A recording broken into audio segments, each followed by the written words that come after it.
Okay, so continuing what you've already been doing, and that's just continue memorizing each of the individual shapes, all the different scale shapes for the key of C. Making sure you also include why am I doing this without a pick? Doing it with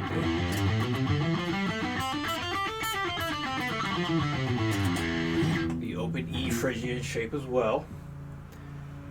And we got landscapers coming through right when I'm starting this recap. Hopefully that's not going to get picked up too loud.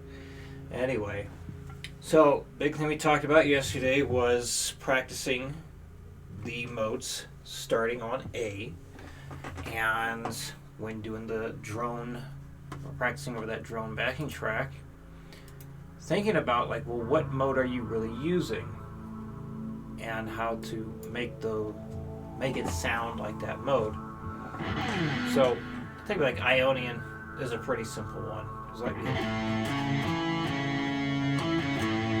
hitting the first, third, and fifth enough. It's gonna sound pretty damn major.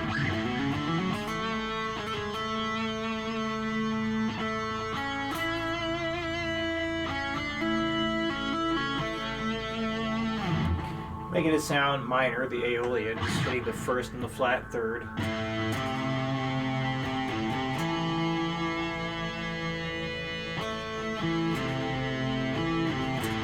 It's a good start, but you got other modes that use that as well. So throwing in that flat sixth really gives it that minor sound.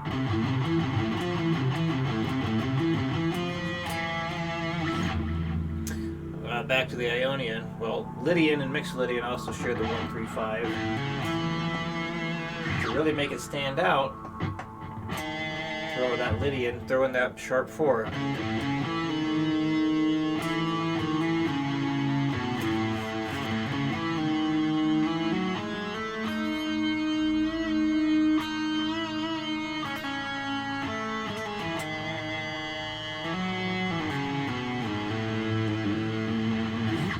Mixolydian, you got to make sure you get that flat 7 involved enough.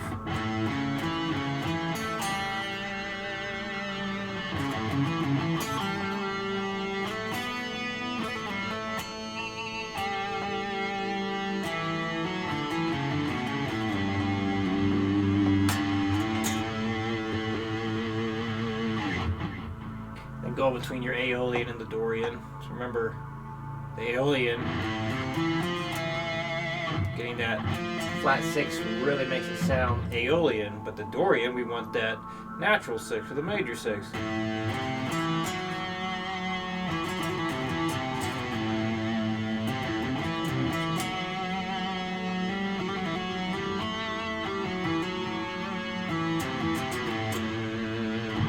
Phrygian, gotta get that flat second in there.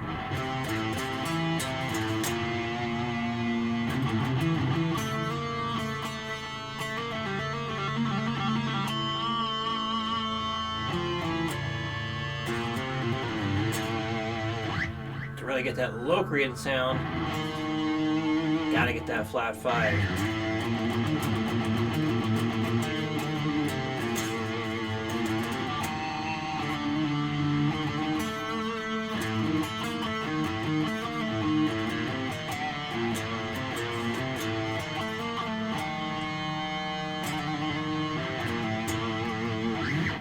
So just take your time experimenting with the different mode shapes.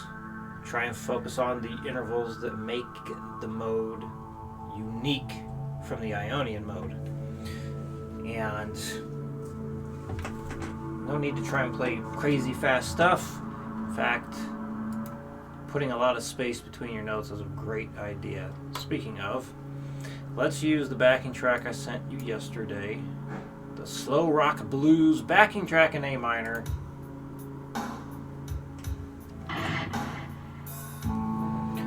So, putting space between the notes, very good idea. So let's see, I believe you were working on like getting that Lydian shape memorized.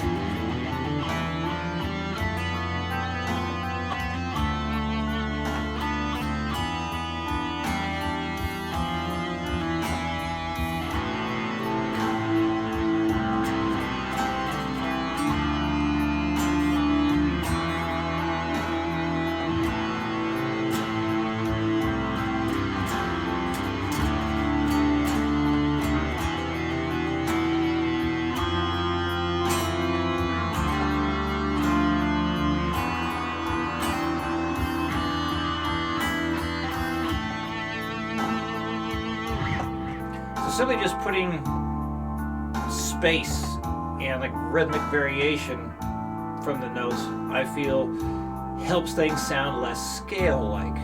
So I'm just going to go straight up that F Lydian pattern.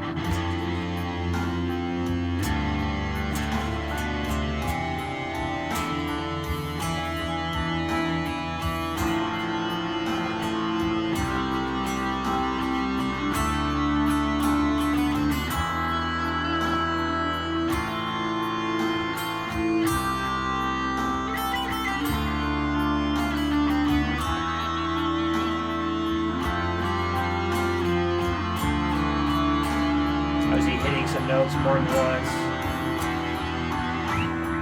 Just kind of like go up and down a little bit, up and down a little bit. Could be another way to make it sound or even less scale-like. So.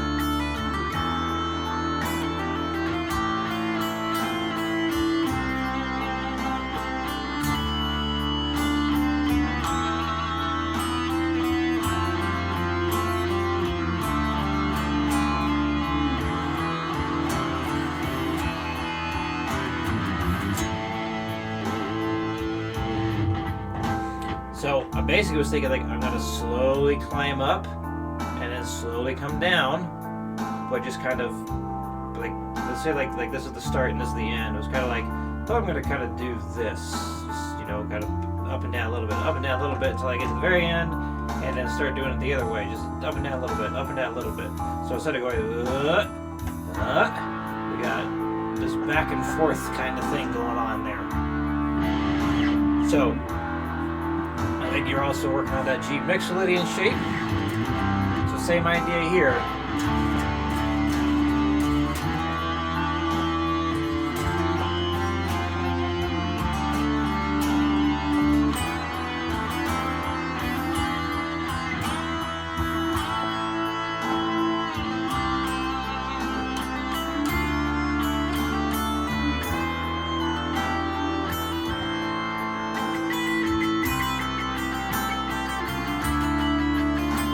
Now I'll make my way back down.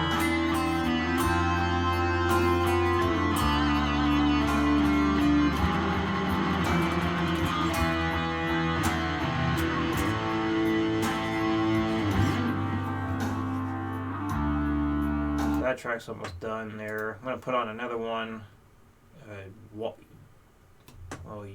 YT Jam Tracks, or short for YouTube Jam Tracks. Really like this guy's stuff. Like, man, he puts out a lot of great tracks I enjoy playing over. So I'm going to send you a link to this one as well. And you know, when you start, once you have the scales all put together, we're going to do some stuff to help you memorize, you know, kind of going up and down in various ways. Things to start focusing on being more left to right, stay on a string.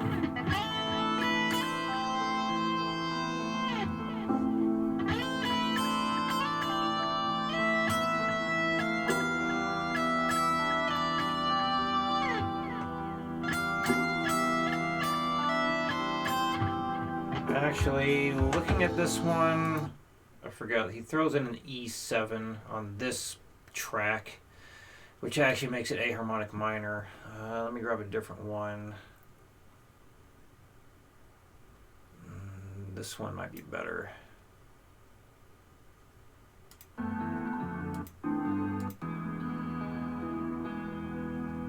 F sharp minor 7.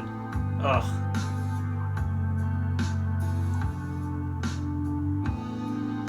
Sorry, I should have had a better one going.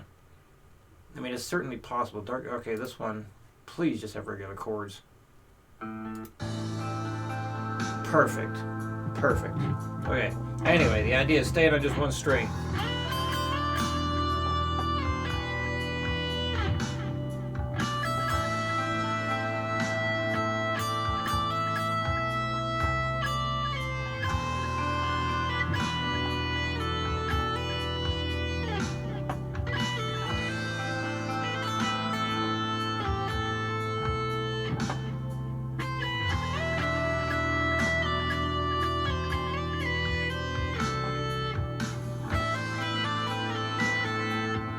You also like C, you got your C, D, E here.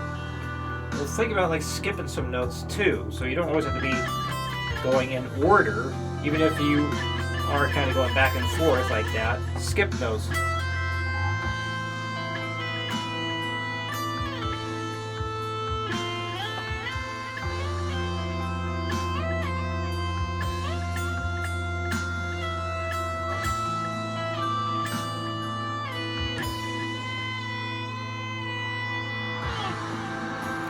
You can also think about just doing 2 strings at a time.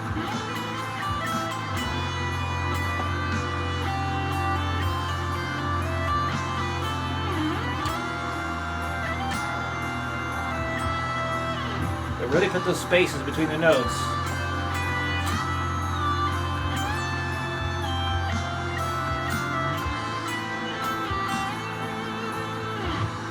When you find something that like sounds like your ear hears a note, you're like, ooh, that sounds good right there. Let it ring out.